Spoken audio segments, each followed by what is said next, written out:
Hi. Um, I want to come on and talk about something that's very, very serious in our world, and it's something I've dealt with all my life. Um, the two things that I've struggled with most throughout my life is food and my abuse. And ironically, tonight I I uncovered something about myself that I didn't even realize. I understand why I had a moment in my life where I was anorexic, and it was related to my abuse. Um, most of my life, I didn't even remember my abuse. I knew it as a story. It's like a storybook you tell a child. They always remember stories that they love, or they're scared of, or something extreme about it. And mine was my life story, and I got so good at telling it and sharing facts about myself to different therapists. I don't know how many I've seen throughout my life. You know, I started as play therapy when I was like 4.5, and it went from there. I had a moment where I didn't see a therapist, and then when my brother died, I went back and I started seeing therapists again. It always went back to my abuse story. At times I talked about my brother's death. But to me, I related everything mental health with my abuse, and it just became this story that I shared, and it just was numb. I didn't have like any associated feelings with it. At times I realized that my virginity was taken away from me, and that I was no longer precious like other people. But it was told to me over and over again. And pretty soon I just knew myself as that was who I was. And I always wanted to remember. I I felt envious of people who have flashbacks and can remember or recall different parts of their actual abuse. Um, Not necessarily descriptively, but you just have that, You have the memory and the feelings there. And there was one time when I was about 5.5, 6, or somewhere around there, my brother was still small enough to fit in the front part of the stroller. I mean, the car seat of the little basket, that people push around, the little crate cart thing. He was able to sit in the top seat, so he was not old enough yet to walk on his own, which I think means it was maybe a year or so after I was removed from my mother's care. And it's sad because I don't even remember, like, I didn't even remember that what she looked like, or what Fred looked like, my molester, my main molester. And I don't remember any of it. Like, I dissociated so much, I didn't even know that was my mom. And I stood right by her. I smelled them. They were that close, and they were staring at me. And all I said was, "Why are you looking at me?" And I didn't know who they were. And it was like that surreal moment. And later, when I re-saw my mom, she told me that she remembered it. And so it was somewhat, in her psyche, she knew it happened. And so it wasn't something, a story wasn't made up. It happened. And yeah, I did reconnect with my family. But I still didn't remember. I've When I was homeless, I actually ended up sleeping in my mom's room with her on the bed.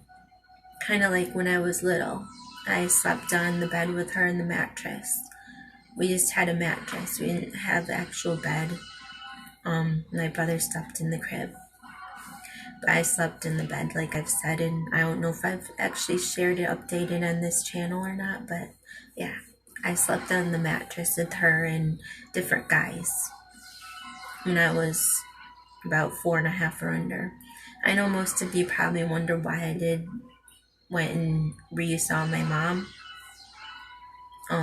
I opened my adoption records, and because it was a closed adoption, I had it opened. I wanted to meet my family. I wanted to know where I came from. And it's a very personal thing, I think, for adopted people. People don't understand us, you know. When you're adopted, it's different, you know. And you don't ever feel like you belong anywhere. I kind of just go from one to the other. I have 2 families, but yet, you know, I guess I'm close to my adopted family a lot because I knew them. That's my family who I've known all my life. And I grew up with them with my brother. And if I didn't have him, I would have died. I don't think I would have made it. And he was everything to me, you know, and he's what connected me to my biologicals. That's why it's hard when he left. And it's always hardest to talk about him, even more so than my abuse. I don't know why. You know, I do have issues with men still.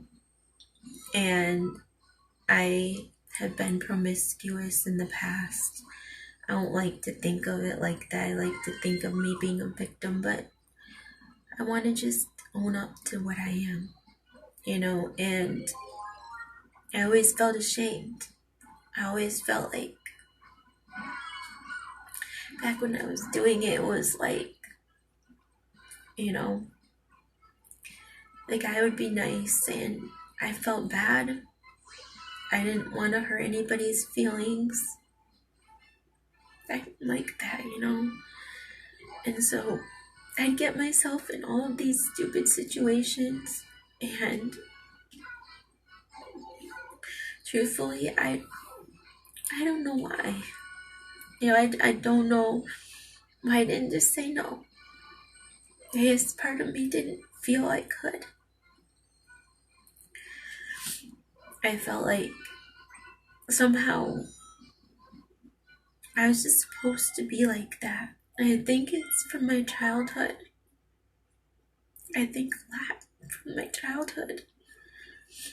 And it's why I really want to remember. Because I'm still the same girl, you know? Same girl goes up to different guys and bats her eyes and does things for men. That's what I was. That's what my mom taught me to be. And that's what I became. I know they say you can rise above what you are. Sometimes I don't think so. I think those of us who've been that badly hurt, how can we heal if we don't even remember? You know, some people, they're already on that journey. I can't even bring myself there. I'm too scared. You know, when I even try to think of it, I get headaches, and I'm so scared of that girl I was. I'm so scared of the place I was. And I lost that whole part of me, and I just stuffed her inside. I was so much more outspoken, my mom said. I don't remember being that way. I only remember this. This is all I remember ever being. You know, it's like, it feels like a whole other life. And how do you just open the door? How do you open that place? And when you know all that bad's gonna come out, all of those different people, all the different bad experiences I probably had. All my friends are back there. I don't remember one of them. Friends that apparently really cared for me and really missed me when I left. I made an impression on people I don't even know. You know, they could walk around me and I wouldn't even know it's them. It's scary. And I just wanted to share my story of how I do feel like certain aspects of what we were when we were being abused or whatever, they come with us. And mine are certain smells. I do bring me certain feelings. Being alone, that's my most horrible trigger ever. I'm so scared when I'm by myself. I get so anxious. And even the thought of it scares me. And I'm not with Isaac. I'm so bad. I'm just, he's my everything. I can't be anything without him being right with me. And I'm scared that I will be hurt again by people when I'm alone with men. I'm so scared that they're gonna do something or say something to me. Everybody else is gone. That scares me so bad. I don't like being alone with men. I never have. And I have a really bad problem with that. And my last thing is, I think my eating disorder is a trigger. It was when I was in high school, and I fought with my mom a lot because of my eating disorder. I was anorexic, and I would hide food and try not to eat. I would exercise like crazy. I always thought I was fat. I was at one point, and I was bullied a lot, and so I starved myself. And I know I've told my story, I think even on this channel, but I wanted to show there's other associations, and mine was the eating. I remembered when I started being anorexic, it was because my molester, he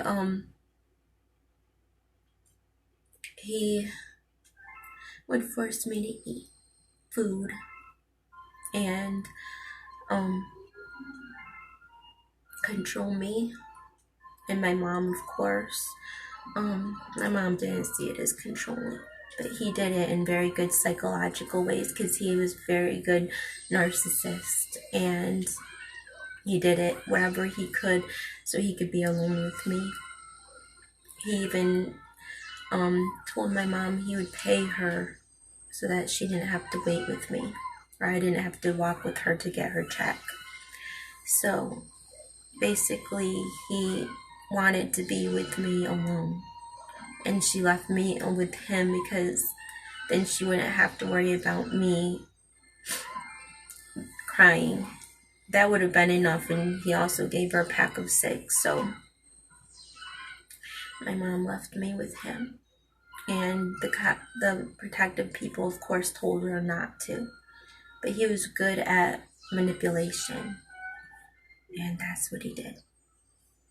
And he was the last one I was left with. His name's Fred. Fred and Randy were the last couple that are known. There's other ones that we have possibilities of, and I'm pretty sure she took pictures of me. I was very accustomed to taking pictures, so that was my life. And I forgot in order to survive, but now I can't remember. I know some of you think I'm stupid for wanting to open that door. I just wanted to burst open. I know it'll be hard and scary, and maybe I'll need to be somewhere safe when it's happening. I don't think Isaac could handle it. I know he couldn't, because I've gotten out of control before, and I've been drinking, and it gets me bad. So I don't drink anymore at all. But I just know there's a lot of bad in me, and it comes out in the worst ways when I'm not myself. So I'm just scared that one day I can't control it anymore. And everything comes out. Part of me knows it's bad. I mean, a big part of me knows. I had my suspicions, but I don't know everything, and I didn't even remember the house when I went and stood there. I didn't know smells, no recognitions. That's a pretty good thing, is smell too. So I don't know. I don't know how to bring it out. Maybe when I'm ready, it'll be there. But I've been doing a lot of regression therapy, hypnotherapy, self-hypnotherapy on my own, and calming my mind, going into meditative states, and I still can't. I can't even picture things. Like, it used to be I could just close my eyes and I could remember stuff. I could see things in my mind. And now I close it and it's a fog. It's like a bunch of blurred images. They're still there, but I can't see anything because it's gone. It's just like dark images going by. They go by so quick too. It's odd and scary. I can't slow them down, and I can't make them clear. I guess when I get my memories back, everything maybe will come back to me. I hope so. I hope you learn something from me. I have a lot of issues I've gone through, and if you've been on any of my social media, other video channels, you'll understand like different stuff I've put out and it's gotten taken down or whatever. But I've put a lot of videos up, not just this channel or my other channel. I've had a lot of channels. My original one had a lot of videos on it, but it's gone. So they're all gone. So I'm just trying to remake stuff, and this is my, I guess, story time for you. I might tell one about my brother and maybe about the time I hallucinated on this channel as well. But I've just been doing a lot of soul searching lately, and I think we all need those moments where we just go into ourselves and we try to think of what can help us. We know ourselves better than anybody, even if we can't remember. So if you can remember, be happy, because it's a blessing and you're further along than me.